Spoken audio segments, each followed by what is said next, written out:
Assalamualaikum warahmatullahi wabarakatuh. Selamat datang kembali di materi kita public speaking. Kalau sebelumnya atau video sebelumnya kita sudah membahas banyak tentang bagaimana cara opening atau membangun sebuah opening dalam sebuah public speaking, ya. Sebagaimana kita ketahui bersama bahwa opening ini sangat penting karena jika openingnya berhasil maka presentasi yang kita sampaikan insya Allah akan berjalan dengan baik. Seperti halnya dengan memulai kegiatan atau memulai sebuah proses ya, pembukaan atau openingnya itu harus kita perbaiki. Karena pembukaan itulah yang akan menentukan sebagaimana berhasil kita punya presentasi atau kegiatan ke depannya.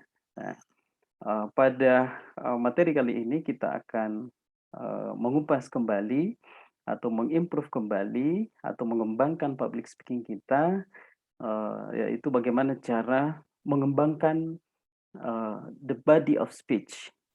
Lebih spesifik mungkin kita akan membahas tentang bagaimana cara mengembangkan alur berpikir ya, bagaimana kita menyusun alur berpikir dalam sebuah public speaking.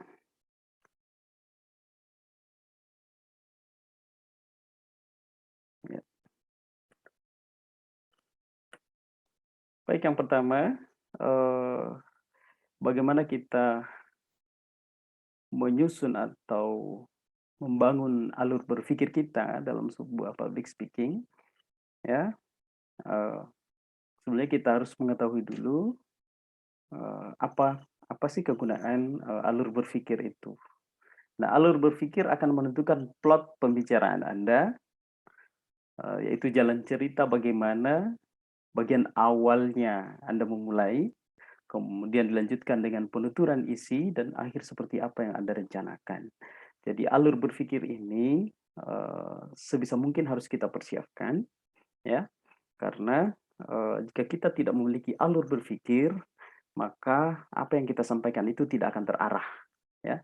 Kalau dalam, debat biasanya sebelum kita melakukan sesi debat ya, terlebih dahulu kita membuat sebuah timeline. Nah, timeline ini yang akan kita bahas dan yang kita persiapkan, apakah 2 atau 3 atau 4 timeline. Nah, timeline inilah yang akan kita bahas selama kita mempresentasikan sebuah, eee eee, pidato atau, presentasi kita ketika kita mempresentasikan, materi yang akan kita bawakan.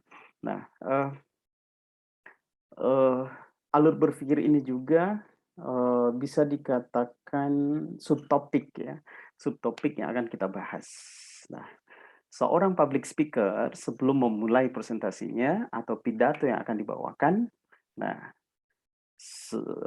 public speaker harus memiliki timeline atau subtopik itu, atau poin-poin yang akan kita bahas. Nah, lebih umum mungkin kita sebut, seperti poin-poin ya yang akan kita bahas selama presentasi. Nah,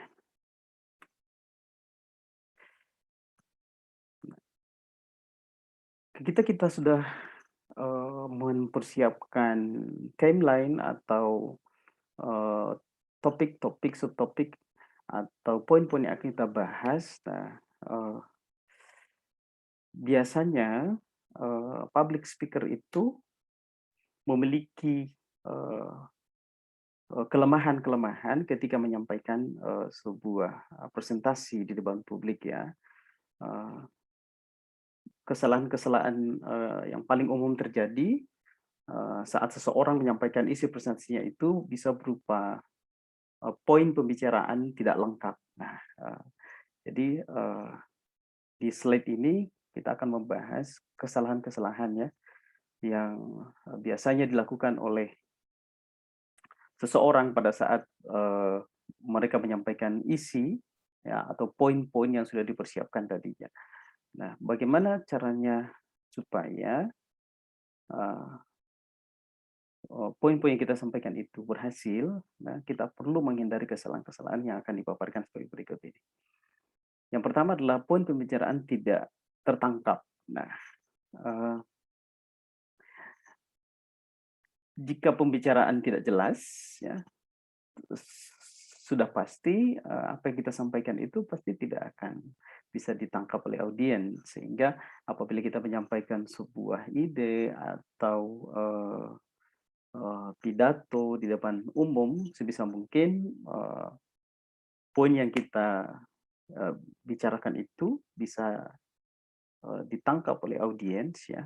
Intinya poin-poin yang akan kita bahas itu bisa jelas di, eee, didengar oleh audiens sehingga apa yang akan kita bicarakan itu bisa ditangkap, oh seperti ini yang akan dibahas nantinya ya, terutama pada saat penyampaian poin-poin yang akan kita bahas.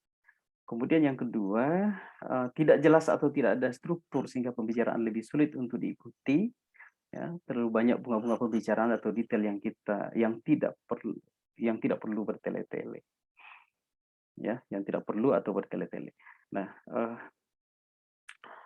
Nah, itu tadi pentingnya alur berpikir ya, poin-poin yang akan kita bahas, karena jika tidak memiliki poin-poin maka pembicaraan kita tidak akan terarah sehingga orang tidak akan fokus terhadap apa yang kita sampaikan. Jadi agar apa yang kita sampaikan itu terarah, itu tadi kita mempersiapkan poin-poin yang akan kita sampaikan ya. Pertama topik, kemudian subtopik atau poin-poin atau timeline yang akan kita bahas nantinya. Kemudian alokasi waktu. Nah, ini juga penting, saya kira ya. Alokasi waktu itu sebisa mungkin kita sesuai dengan porsinya. Setiap poin akan kita bahas sekian, ya. Apalagi jika presentasi kita dibatasi oleh waktu, ya. Sehingga setiap poin itu kita ukur berapa menit setiap poin itu, sehingga waktu yang dialokasikan itu benar-benar pas ya. Apalagi dalam sebuah kompetisi, waktu itu sangat penting loh, sangat penting untuk kita perhatikan ya. Eh, Tidak melibatkan hadir dalam proses penyampaian isi. Nah, eh, saya biasa mengatakan bahwa pada poin ini saya biasa mengatakan sebisa mungkin ketika kita menyampaikan informasi di depan publik, sebisa mungkin kita komunikatif ya, komunikatif. Nah, jika ada penyampaian yang tidak komunikatif, itu akan mengakibatkan peserta jenuh. Ya. Nah, salah satu cara pidato komunikatif itu memberikan pertanyaan kepada audiens terhadap apa yang kita sampaikan. Nah, salah satu contoh, nah sebelum kita memulai presentasi ini, saya ingin mengajukan pertanyaan kepada audiens. Ya. Ada berapa banyak kasus-kasus yang terjadi di masyarakat saat ini, khususnya di kota Palopo ini. Nah, itu salah satu cara untuk membangun komunikasi atau membangun pidato yang komunikatif kepada audiens ya. Nah, saya ulangi bahwa melibatkan hadirin itu bisa dalam bentuk mengajukan sebuah pertanyaan untuk membangun kedekatan atau membangun hubungan yang komunikatif. Selanjutnya tidak menggunakan variasi aktivitas dalam penyampaian materi. Variasi aktivitas ini adalah aktivitas-aktivitas lain yang mengganggu ya, eh, eh, mengganggu penampilan kita yang tidak sesuai dengan kaidah body language dalam penyampaian materi, karena bagaimanapun ya, body language ini sangat penting ya, dan mungkin video berikutnya akan kita jelaskan. Namun ada aktivitas-aktivitas lain yang diselipkan di dalam presentasi kita yang tidak sesuai dengan apa yang kita materi yang akan kita sampaikan. Itu juga bisa membuat audiens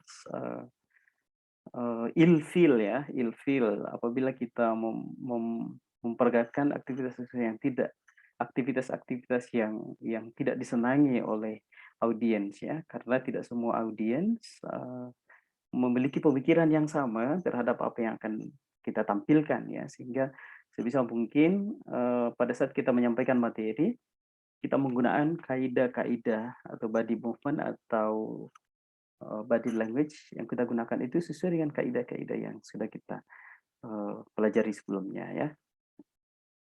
Tidak jelas sudut pandangnya. Nah, kembali lagi masalah sudut pandang itu ada kaitannya dengan alur berpikir ya. Nah, alur berpikir itu menentukan arah pembicaraan dan sudut pandang seorang public speaker ya. Tidak mengakomodir persepsi dan perspektif hadirin. Ingat bahwa seorang public speaker itu bisa dikatakan melayani, ya, memberikan pelayanan yang baik terhadap hadirin. Karena kita ingin mempresentasikan sesuatu, jadi sebisa mungkin segala sesuatunya, baik persepsi publik maupun perspektif hadirin itu kita harus perhatikan, ya, agar persepsi eh, hadirin dengan apa yang kita sampaikan ya, persepsinya itu baik ya, dapat diterima ya, tidak mengandung sara sehingga persepsi hadirin atau publik itu persepsinya positif atau baik terhadap apa yang kita sampaikan ya. Saya teringat ketika pidato Idul Fitri ya. Pidato Idul Fitri itu selalunya dicek ya, selalu dicek dan seragam biasanya ya, agar tidak menimbulkan persepsi-persepsi atau perspektif lain di publik nantinya ketika khatib ya atau penceramah menyampaikan apa yang disampaikan. Nah, jadi intinya apa yang kita sampaikan sebisa mungkin dapat diterima baik ya oleh hadirin atau publik ya. Selanjutnya pemaparan atau presentasi akan diperkuat ya. Nah ini presentasi atau materi yang disampaikan ya dengan tidak disertai dengan data, informasi dan pengetahuan, bisa jadi kita hanya dianggap only assumption ya, menyampaikan pendapat saja tanpa ada bukti. Nah, orang bisa percaya apabila kita mengucapkan sesuatu dan kita memperlihatkan buktinya, nah orang akan percaya apa yang kita sampaikan sehingga dalam presentasi kita ya dalam membangun body of speech itu bisa mungkin kita mencantumkan data, informasi dan pengetahuan. Nah, apa itu data? Data itu bisa berupa angka-angka, bisa berupa hasil wawancara ya yang telah kita kaji sebelumnya, kemudian kita sampaikan ke publik ya. Jadi saya ulangi, data itu bisa berupa angka-angka atau jumlah atau hasil wawancara ya kita terhadap kajian kita sebelumnya ya. Kemudian informasi. Nah, data yang kita peroleh ini ya, data yang kita dapatkan ini yang kita sudah kaji ini baik melalui bacaan, baik melalui langsung ke lapangan ya, yang kita hasilkan itu semuanya berupa data ya. Dan data ini harus berupa informasi. Nah, informasi ini dibuat dalam bentuk apakah dalam bentuk tabel atau dalam bentuk diagram ya. Apakah dalam bentuk diagram. Biasanya presentasi itu akan menarik ya jika disertai dengan diagram atau pie chart itu semua. Nah, itu semua adalah presentasi dalam bentuk informasi. Nah, bagaimana dengan pengetahuan? Nah, informasi ya tanpa ada penjelasan itu juga tidak menarik ya. Jadi apa yang akan kita tampilkan mulai dari data, kemudian dibuat dalam sebuah diagram, kemudian menjelaskan diagram itu yang dimaksud dengan pengetahuan ya. Jadi diagram tanpa kita jelaskan itu juga itu juga tidak lengkap ya dan maknanya tidak akan sampai kepada hadirin. Jadi pemaparan itu harus disertai dengan data, informasi, dan pengetahuan yang kita bagikan kepada publik melalui penjelasan tentang informasi yang kita sajikan. Saya kira itu yang akan eh, maksud saya kira itu yang kita bahas ya. Mudah-mudahan ini bisa melengkapi pengetahuan kita sebelumnya. Saya akhiri. Assalamualaikum warahmatullahi wabarakatuh.